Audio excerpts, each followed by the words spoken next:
Comment 20 000 guerriers mongols purent-ils anéantir une force de coalition de 80 000 soldats en un seul après-midi, le 30 et un mai 1223? Imaginez ceci. 18 princes russes commandaient la puissance militaire combinée de la Russe de Kiev. Ils marchaient aux côtés de dizaines de milliers de cavaliers coumans à travers la steppe ukrainienne. Ils étaient convaincus de poursuivre un ennemi en retraite. Ils avaient de la supériorité numérique et des armures lourdes. Ils étaient animés par la juste fureur de défendre leur terre. Ce qu'ils ignoraient, c'est qu'ils tombaient dans un piège parfaitement orchestré. Ce piège allait briser leur monde à jamais. Ceci n'est pas une histoire de résistance courageuse ou de survie miraculeuse. C'est l'un des désastres militaires les plus dévastateurs de l'histoire médiévale européenne. L'excès de confiance y a rencontré un timing tactique parfait. Un commandement divisé a fait face à un commandement unifié. 80 000 hommes ont appris à leurs dépens que l'Empire mongol n'avait pas conquis la moitié de l'Asie par hasard. Les secrets de cette défaite catastrophique ne résidaient ni dans la magie, ni dans le mystère. Ils tenaient à deux vieux généraux mongols qui comprenaient la guerre mieux que quiconque. Ils tenaient aussi à une coalition de princes qui ne pouvaient s'entendre sur rien, sauf sur leur propre perte.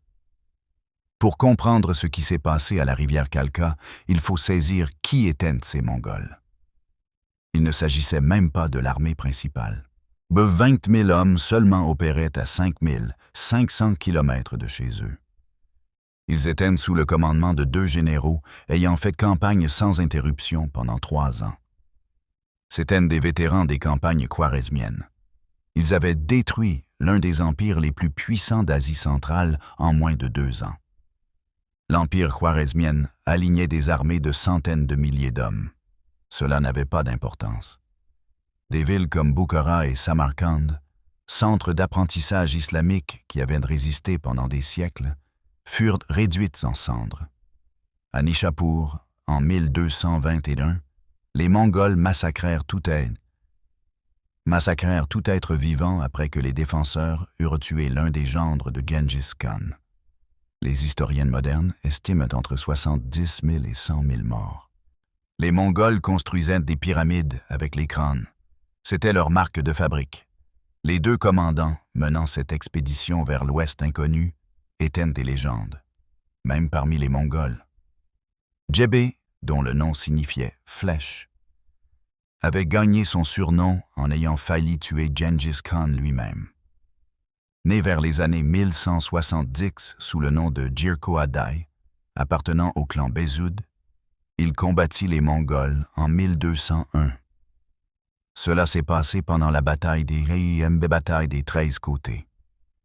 Une flèche de son arc frappa le cheval de Gengis Khan au cou, manquant de jeter le futur conquérant du monde à la mort.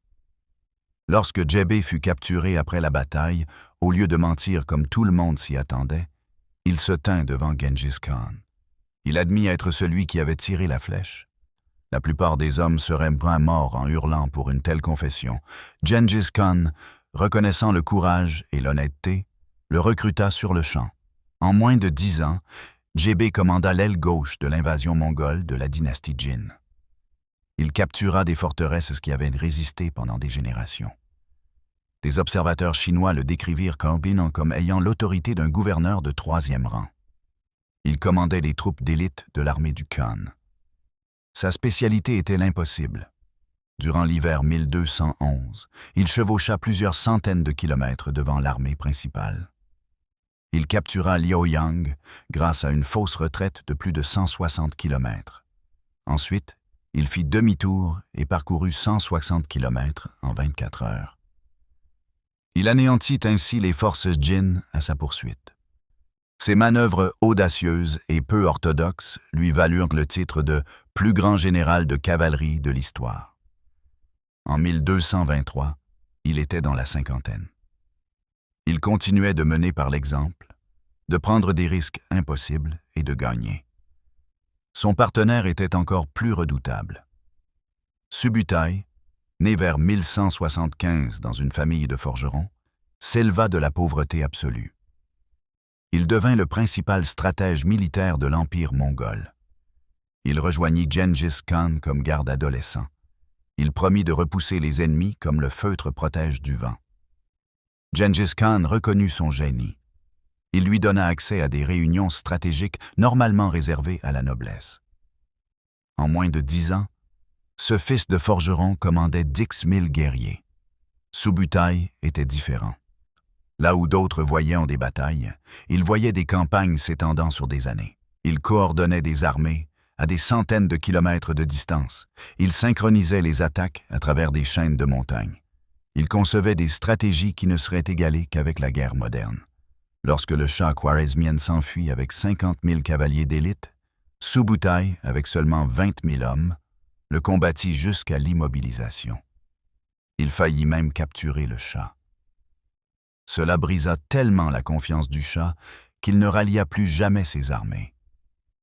Subutai avait 48 ans en 1223, en pleine force de l'âge. Il était associé à Gébé depuis plus de 10 ans. Il pensait comme un seul esprit, se déplaçait comme une seule force.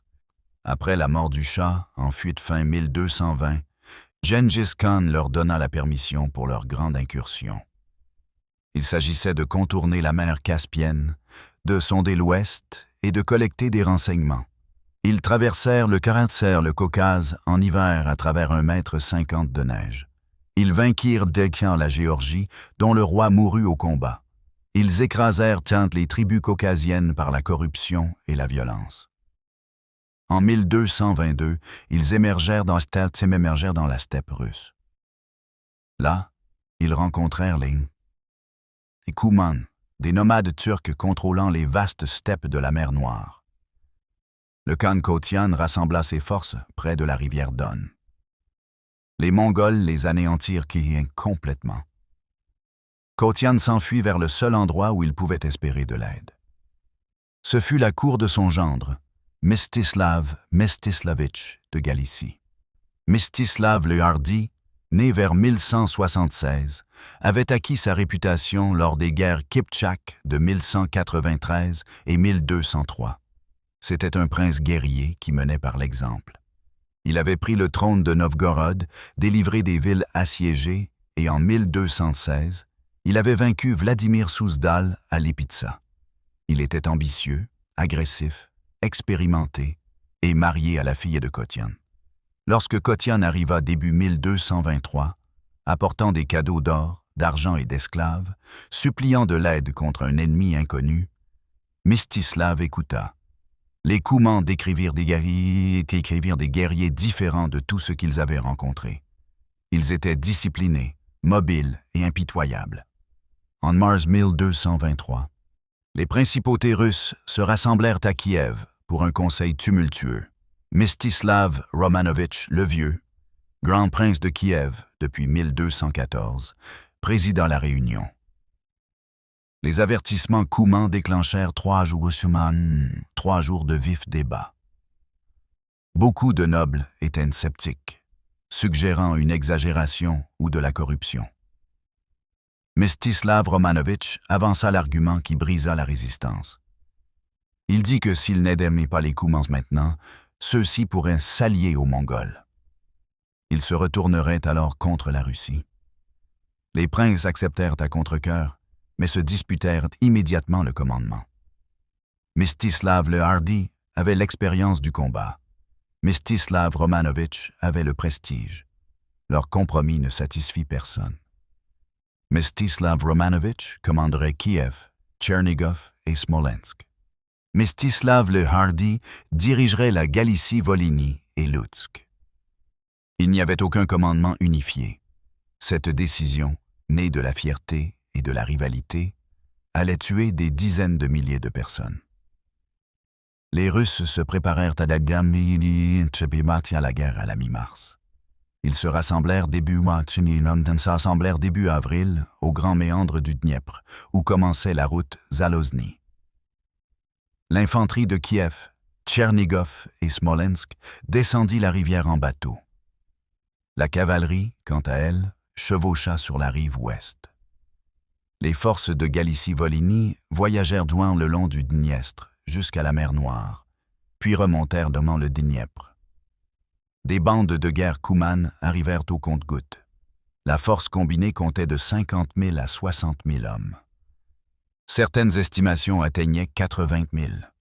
Ils surpassaient significativement en nombre les 20 000 Mongols. Le 16 mars, Mstislav le Hardi traversa le Dniepr en avant-garde de l'armée principale avec sa druzina. Ses éclaireurs trouvèrent des piquets de Mongols. Ceux-ci s'engagèrent brièvement, puis se retirèrent. Ce schéma se répéta pendant des semaines. Chaque fois que les Russes entraient en contact, les Mongols engageaient en l'escarmouche et se retiraient. Les Russes interprétèrent cela comme une victoire. Ils croyaient poursuivre un ennemi battu. Fin avril, la coalition entière traversa le Dniepr et avança vers l'est pendant 7 jours. Alors vint le vrai contact. La cavalerie Koumane sous le khan Kotian déborda un petit camp mongol. Ils poursuivirent ce qu'ils croyaient être la force principale. Ils passèrent le sommet de collines ondulantes et trouvèrent Sati, l'armée mongole réelle. La première volée vida des centaines de selles Koumanes. Des archers à cheval à 300 mètres, des arcs composites pénétrant les armures, des volées coordonnées. Avant que les Koumans ne puissent contre-attaquer, la cavalerie lourde mongole les submergea. Les survivants s'enfuirent vers les lignes russes. Les Mongols poursuivirent brièvement, puis se retirèrent. Ce schéma se poursuivit pendant 9 jours. Les Mongols apparaissaient, engageaient l'escarmouche et se retiraient. Les Russes les poursuivirent.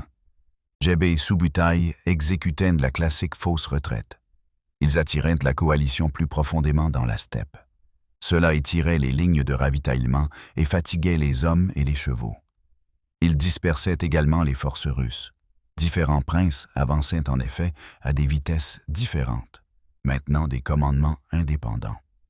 Le 30 mai 1223, après 9 jours et plus de 240 kilomètres parcourus, la coalition épuisée atteignit la rivière Kalka. La Kalka, que l'on pense être les rivières Kalchik ou Kalchik modernes dans l'actuel oblast de Donetsk en Ukraine, est un affluent peu profond de la rivière Kalmius. Elle se jette dans la mer d'Azov. Les forces alliées étaient épuisées. Leurs chevaux étaient fatigués et leurs provisions diminuaient. Cependant, elles pouvaient voir l'armée mongole de l'autre côté de la rivière. Finalement, une chance pour une bataille décisive se présentait. Le 30 mai, Mstislav le Hardi convoqua un conseil de guerre avec les autres princes.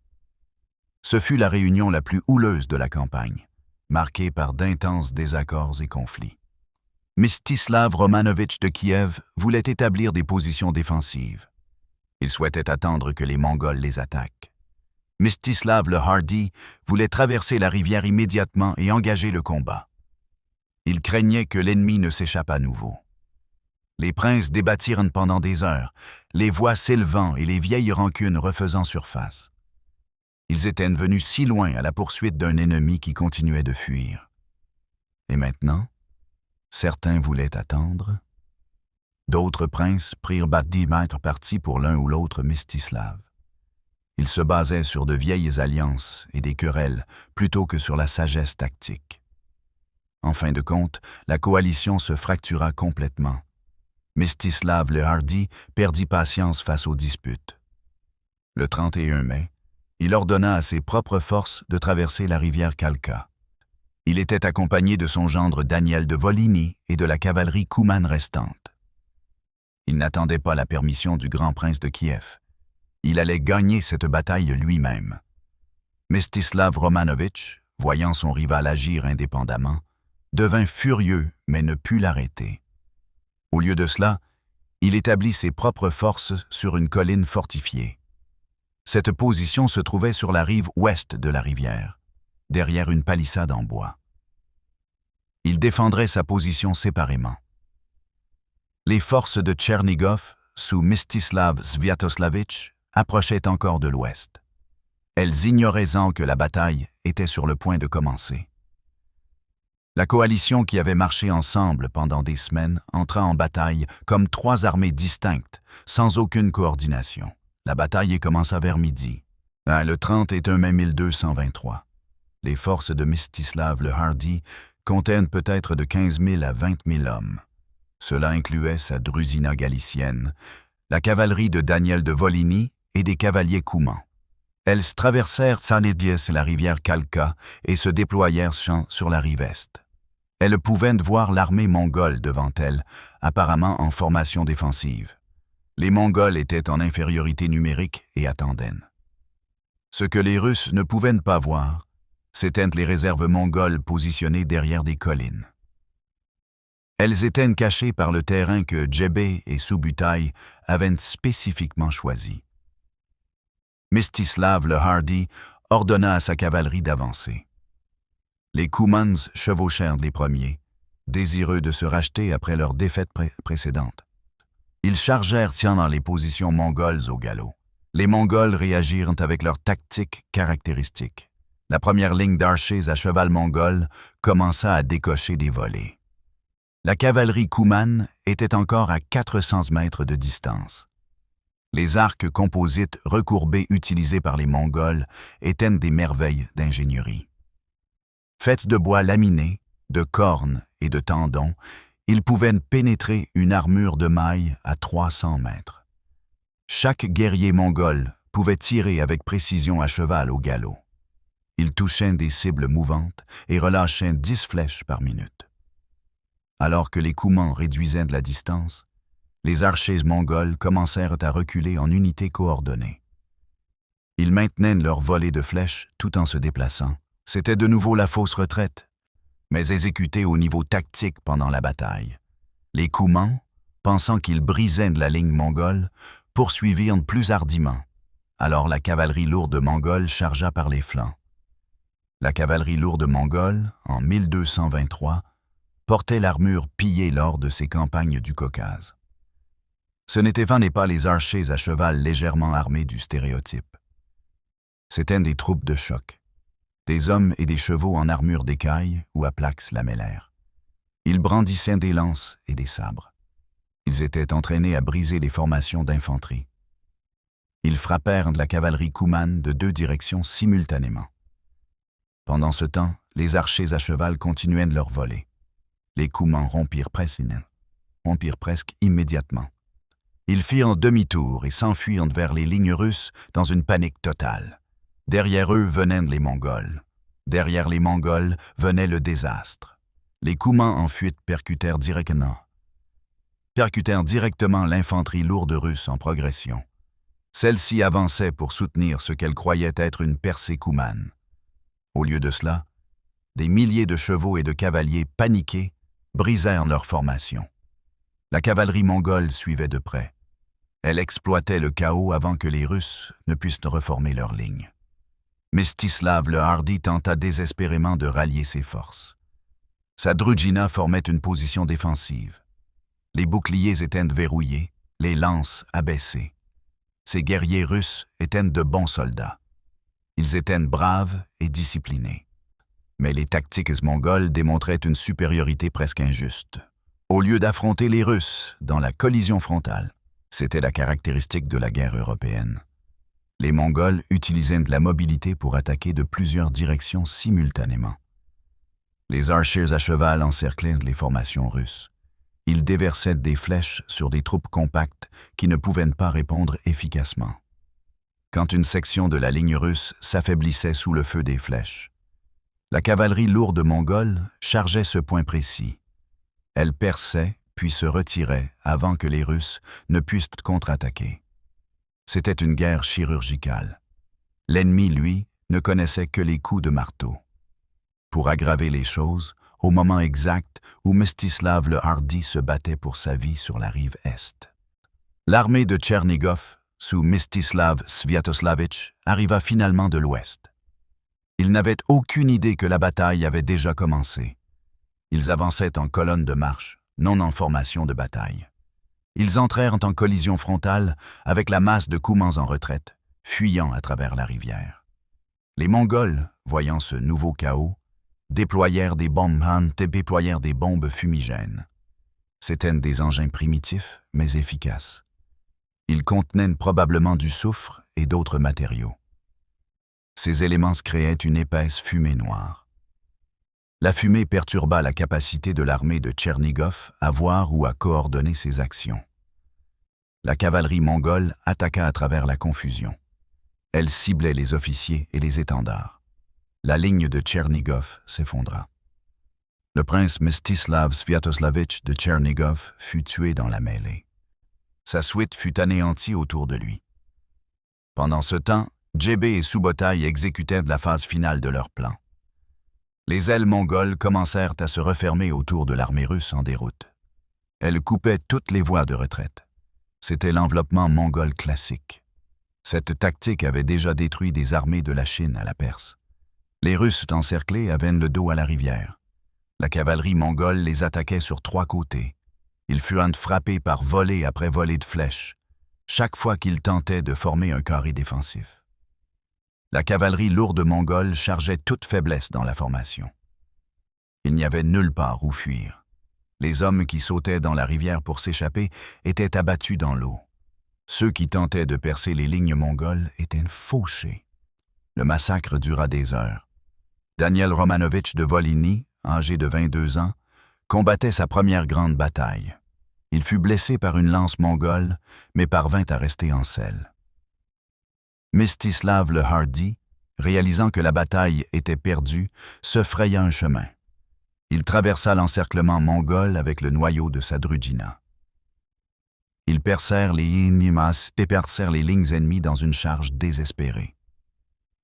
Ils laissèrent des centaines de leurs compagnons mourir derrière eux.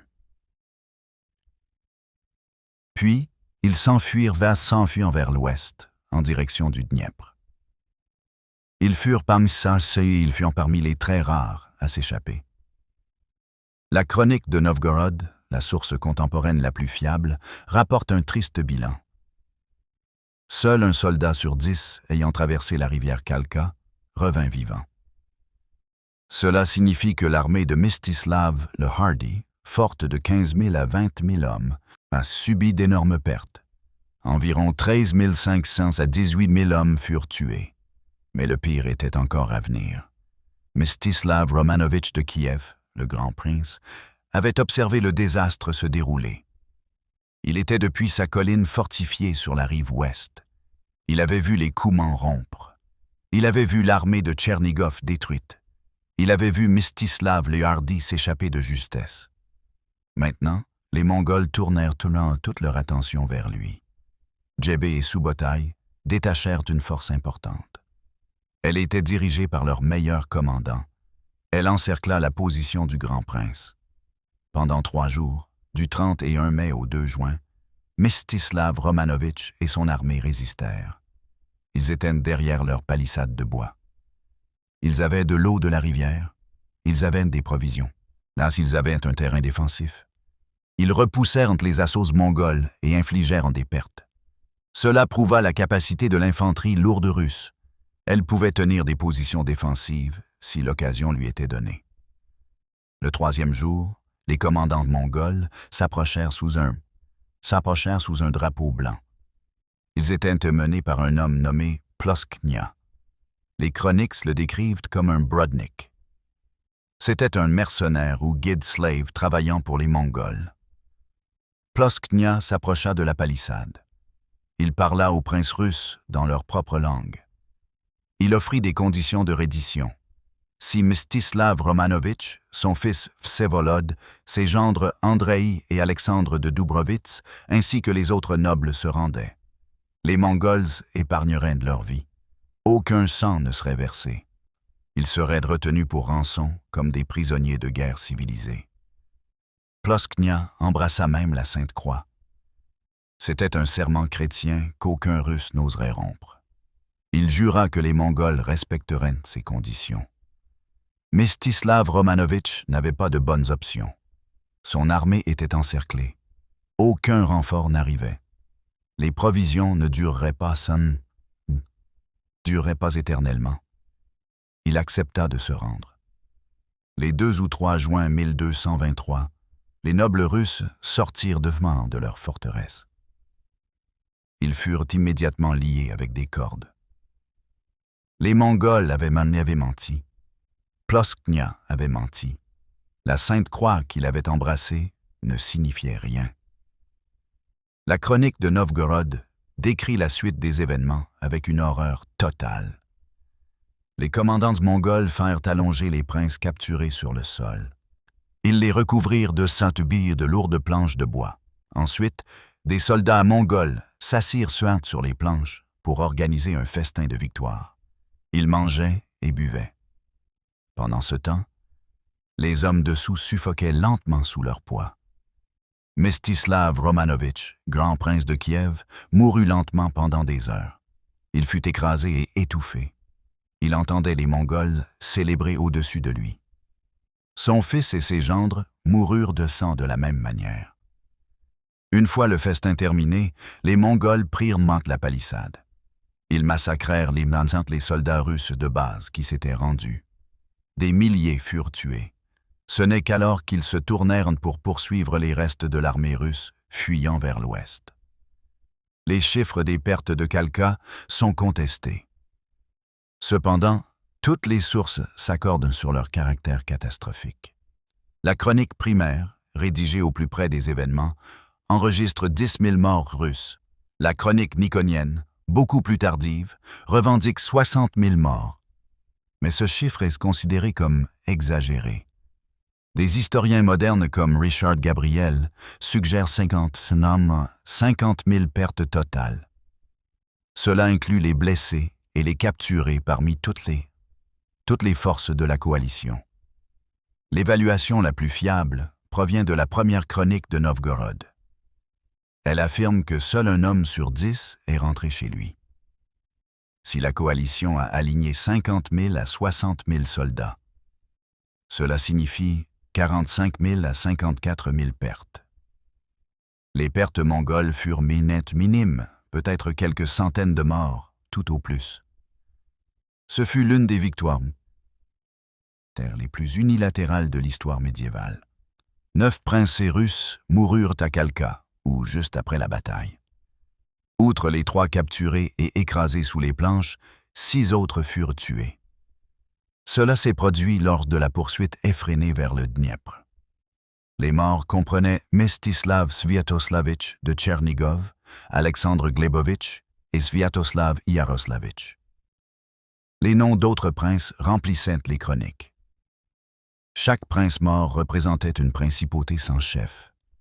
Des armées étaient détruites. Des familles nobles étaient éteintes. L'impact politique fut immédiat et dévastateur. La Russe de Kiev, déjà fragmentée, était maintenant paralysée. De multiples principautés avaient perdu toute leur élite militaire. Les survivants rentrèrent chez eux en boitant. Ils trouvèrent des hirtes, trouvèrent des veuves et des orphelins. Des trésors vides. Leurs frontières étaient vulnérables à tout ennemi. Les Koumans s'en sortirent encore plus mal. Le Khan Kotian s'enfuit vers l'ouest avec des dizaines de milliers de ses partisans. Il cherchait refuge en Hongrie. Le roi Béla IV offrit l'asile. Kotian se convertit au catholicisme. Il maria une autre de ses filles au fils du roi. Mais les nobles hongrois ne lui firent jamais confiance. En 1241, à la veille de l'invasion mongole de la Hongrie, Kotian fut assassiné. Son peuple fut absorbé par la société hongroise. Leur identité fut progressivement perdue. Les conséquences à long terme mirent 14 ans à se manifester. En 1237, Subotai revint. Il commandait plus de 150 000 guerriers sous Batu Khan. Ils balayèrent la Russie comme une faux. Vladimir Souzdal tomba en 1238. Des villes furent brûlées et des populations massacrées. Kiev tint jusqu'en décembre 1240. Puis la ville fut si complètement détruite que les voyageurs européens ne pouvaient croire qu'une telle cité ait existé. Les chroniques décrivent des rivières et décrivent des rivières rouges. On y voyait des pyramides de crânes, des forêts de morts non enterrés. La Russie perdit de 25 à 50% de sa population entre 1237 et 1240. Cela marqua le début du joug mongol. Ce fut 240 ans de vassalité russe envers la Horde d'Or. Cela altéra fondamentalement la culture, l'économie et le développement politique russe. Tout cela commença à Khalkha. La bataille de la rivière Khalkha établit un modèle. Les Mongols l'utilisèrent à plusieurs reprises à travers l'Europe. Ce modèle incluait les fausses retraites, les tactiques de cavalerie coordonnées, l'encerclement et l'anéantissement, ainsi que les tactiques de terreur. Ils ne se contentèrent pas de vaincre des armées. Ils détruisirent l'idée que les systèmes militaires européens pouvaient rivaliser avec la guerre de steppe perfectionnée. Djebé mourut peu après son retour à l'Est, en 1224. Il était âgé d'environ 50 ans. Il avait passé plus de 2 décennies comme l'un des généraux les plus efficaces de Gengis Khan. Subotai vécut jusqu'en 1248, à 73 ans. Il dirigea plus de 20 campagnes. Il conquit 32 nations. Il remporta 65 batailles rangées. Il conquit plus de territoires qu'Alexandre, César et Napoléon réunis. En 1241, à 66 ans, il détruisit simultanément les armées polonaises et hongroises. Ces batailles eurent lieu à 2 jours d'intervalle et à 800 km de distance. Beaucoup le considèrent bien comme le plus grand général de tous les temps. Les Russes, qui survécurent, n'apprirent rien. Mstislav le Hardy continua les querelles internes jusqu'à sa mort en 1228. Lorsque les Mongols revinrent en 1237, les Russes étaient tout aussi divisés, impréparés et condamnés. Ils gaspillèrent 14 ans qu'ils avaient pour s'unir et se préparer. Cette victoire donna à l'Empire mongol une intelligence complète sur les capacités européennes. Elle démontra également à l'Europe qu'une nouvelle puissance était arrivée. Si les Russes l'avaient gagné à Khalkha, s'ils avaient détruit la force de Djebé et Subotai, le commandement mongol aurait appris que l'Europe était trop dangereuse pour de petites forces. L'histoire de l'Europe de l'Est aurait été complètement différente. L'héritage de la rivière Khalkha résonne à travers l'histoire. Cela se produit chaque fois que des spécialistes militaires étudient l'embuscade parfaite ou la fausse retraite. Ils examinent également la coordination des armes de cavalerie et l'importance d'un commandement unifié. On s'en souvient chaque fois que quelqu'un examine comment la confiance excessive peut être fatale. Les rivalités internes et l'arrogance culturelle peuvent également condamner des forces numériquement supérieures. C'est présent dans la mémoire culturelle russe des invasions venues de l'Est. C'est dans la mémoire hongroise des horreurs de 1241. C'est aussi dans la compréhension polonaise.